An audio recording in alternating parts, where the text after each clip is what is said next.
Alright, it's been a while since I did one of these, mostly because I rely on you guys to submit them in Discord, or in my Discord. And mods go through it, curate them, find good ones, and we do reacts and / watches on stream. But it's been a bit, so some of these are a little bit old, or some of these are from like 2 weeks ago from the last patch, so if they're like a little bit out of date, I'll probably skip them. But if you want ones that you want to submit, put them in my Discord. It's free to do. And, yeah, I'll take a look at them on stream. Anyways, I got about 30 today to go through, so let's see what we got. The Overwatch 2 Mid-Season 5 patch is here, wherever your expectations are. Alright, so we're in Season 6 at this point, so I'm just curious how people looked at it. Going back to Overwatch 1. On the surface, it's not so bad. We got Lucio Ball, Winston Volleyball, 5v... Actually, this one's actually really outdated. Wait a minute, this one's actually really outdated. Maybe I skipped this one. Okay, that one's about Season 5. Season 5 is already over, so I'll skip that one. Oh god. I read the title of this one. I said what I said. Uh-oh. Here is an Overwatch hot take. All over this app, I have been seeing people constantly dogging supports, which is nothing new, nothing surprising. But more specifically, this new language of, quote, heal botting. That's not new. That's been around since the beginning. This game's been out for 7 years. I can almost guarantee you that the same people that are making these posts and making these comments are also the ones who are spamming "I need healing" every 2 seconds in-game. They're the Yeah, well, the people who spam that are kind of dumb. Although, it's actually better to... The whole point of the "I need healing" thing is to mark where you are. Like, to show, like, hey, look over here. You know what I mean? Like, you ever seen that there's like an old Twitter clip somewhere where someone was standing behind a support and was just like waiting for them to turn around and heal them, but they never hit the "I need healing" button. And people were like, well, why don't you step in front of them? It's like, well, if you just hit the "I need healing" button, you actually let them know that you're behind you. It's a good button. Yeah, I know people in spam it, it's annoying, but like, it's actually very helpful. They're the same ones who don't know how to take cover instead of being damage sponges. They're the same ones diving into the enemy team by themselves and being shocked that they died. Oh, don't get me wrong, there's a lot of dumb people out there. A support player could honestly play the perfect game. I once played Moira and ended with 54 kills. Oh no. Not the stats. Oh damage, no. 20,000 Not the stats. Despite winning, my tank still complained that there wasn't enough healing. Okay, that's actually kind of a base take, because a lot of people are really dumb in this game, and are like, we need more healing. There's a reason why this game isn't dominated by Junkrat, Reaper, Moira, Bap / Ana, and whatever, or Roadhog. It's because raw healing and damage is not what wins games. Supports will always be the first to blame and the last to thank. I'd argue tank players get way more of the first to blame. Because if your tank sucks, the game's over. Right? I mean, can we all admit that? If your tank is really bad, the game's over. Y'all will never be happy no matter what we do or how we play. The reality is that every game is going to require a... And also, no offense, I don't mean to be that guy. Everyone gets blamed. I do. I played... There's like old time forever ago where I played in like Plat with like Emong, and I was getting screamed at by people. Like, dude, everyone gets blamed for everything in this game. No offense, just people are dumb. Like, a lot of people think they know how to play the game, but they don't.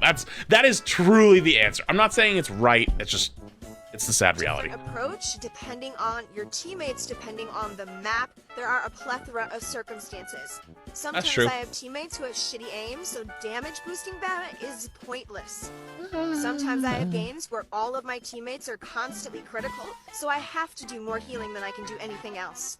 There are bad not wrong. players just like But like, you also kind of, honestly, sometimes letting them die is the way to go. That might be an absolutely lunatic take, but sometimes just let them die. Let them go. There are bad DPS players and bad tank players too. But you and your 30% accuracy and your shitty KD ratio can kiss my support main ass. Okay. I mean, alright, fair, I guess. Alright. Next. Did we do a good job? Oh no. Yes. Am I gonna smash it? Yes.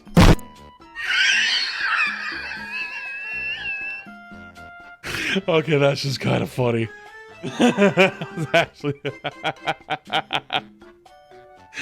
Okay, the new season's actually really good, unironically really, really good, but that's still pretty funny. Oh, man. Okay, next. This is how I warm up as a top 500 Moira player. Oh, this is gonna be good.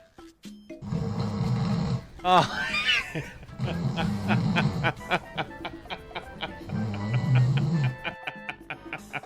No. This is actually incorrect. You're supposed to be behind the Roadhog. You're in front of him. You're not playing Moira correctly. You girl boss from behind. That's how you play Moira. Okay, next. I think a lot of the Overwatch content creators are responsible for how toxic the game is, but it's Oh, not true. because they reacted to bronze clips. The reason why this game is so toxic right now is in a lot of ways because there was a Yo, this game's always been toxic. It's been toxic since the game released. significant change in the vibe of Overwatch between the launch of the game and the start of comp. See, in the first few weeks of Overwatch, people were just sort of goofing around and having fun. The second that it actually mattered what characters were good, the teamwork needed to be good, people needed to work together, then they started caring a little. And the Well, it was also, well, like, we all look back with rose-tinted glasses, but let's be honest, the game did start sliding. Like, a lot of the things that were not, like, in Season 2 was, like, the beginning, and Season 3, like, I don't know why we pretend like they were, like, things were going well. This season, Season 6, has actually been a massive improvement. It's actually really good. But I don't really understand the idea of, like, oh, like, all of a sudden, like, at the launch you of know. the game, it was just silly, goofy shit like we're all soldiers now, or car washes with Symmetra. Once comp got introduced, it started becoming very sweaty, very tryhard. Well, that's how every The comp problem game is, goes, compared or every to competitive other game goes. games where sweats tend to be looked down upon, and even in comp and stuff like that, it's taken seriously, but it's not taken that much more seriously. Overwatch flipped on a dime and became the most sweaty, tryhard shit ever, despite the fact that the balance is dog shit. This game's always been that way, though. That's like any ranked competitive game. When I see pro players or like big level streamers, top 500 players just goofing off in quick play or shit posting with custom games and stuff, that's the Overwatch we should be pushing for. That's actually a pretty base take. There's a reason why I play more quick play and try to do customs with Emong and stuff like that more than anything. Mostly because my competitive drive is kind of dead at this point. I have nothing to really prove anymore. Like, what's the point of me going for rank 1? I'm not trying to be an Overwatch League. I'm not trying to be some Giga Pro, you know? Like, hell, I played ranked the other day for the first time in over a month and went like 4-1. The only game we lost was against like 2 really good Overwatch 1 DPS players that like hardcore carried. The game's supposed to be fun and just have fun with it, you know? But unfortunately, the culture of Overwatch has always been like ranked. Like, when was the last time... Actually, let me ask you a question. If you came from Overwatch 1, when was the last time you saw a streamer playing quick play in Overwatch 1? You didn't. It wasn't the content. Nobody did it. But as Overwatch 2 has actually happened, a lot of us have started to do more custom games, quick play, stuff like that. So if we're gonna blame me for this like culture thing, why not also give the credit for this acceptance that we can do things other than play comp? Because we have actually shifted the culture quite a bit by doing that in the last 6 months. And I would argue that pulling away from like you must win every single game and you must only play comp mentality is what keeps Overwatch as fun as it is, because let's be real, at the end of the day, some of the most fun patches we ever played on are the things like the April Fool's patch, right? The creator patches, things that are more fun, more goofy, more memey. That's where Overwatch truly shines, you know? And in my honestly super spicy take is that Overwatch's like executives, like their top level, your Bobby Kotick's, etc., whatever, saw back in 2016, 2017, esports on the rise and was like, oh my god, we must turn Overwatch into an esport, and they hard forced it. They hard forced the idea of Overwatch must always be a super hyper competitive game, and that's what kind of helped influence what we ended up having then. It started to change since then, though. The one that is more successful, that gets more views, that people don't hate themselves for playing. The Overwatch where every streamer is constantly trying to do an unranked to GM or trying to get to top 500 or constantly sweating comp, that's the Overwatch that gets people called slurs. Especially with how dog shit these balance patches have been for the last... Honestly, maybe a radioactive hot take, but I hate unranked to GM. Even if it's like educational. What's the point of caring? Like, just enjoy it. Have fun. Enjoy the sinking ship together, and, you know, maybe we'll give it a... I actually don't... Well, I mean, this is a little bit old now. This is like a month old. But looking back, the sinking ship is coming up quite a bit, actually. Okay, next. This is hard Overwatch pills to swallow. Part 4. Counter picking is a crutch. You're not swapping because one of your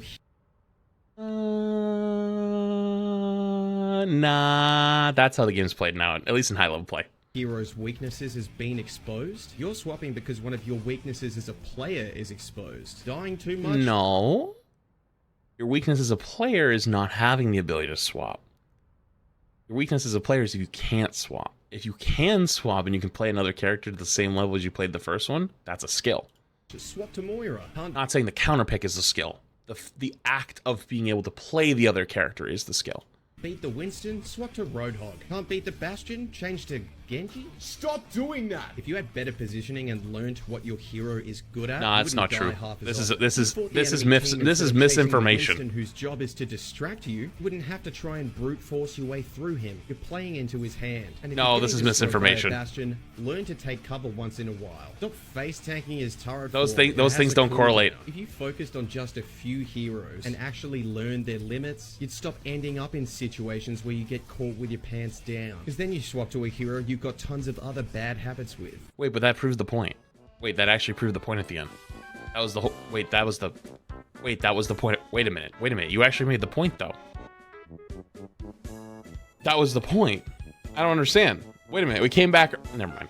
Anyways. 3 niche Torbjorn tips to help you win more games. Let's get into it. Number 1, Patricio first point. When playing on Patricio, on first defense, you can come down here, drop your turret on top of these Oh, bins, this is and it'll evil. leave it head poking. This Also, another thing, you shouldn't put it backwards that way.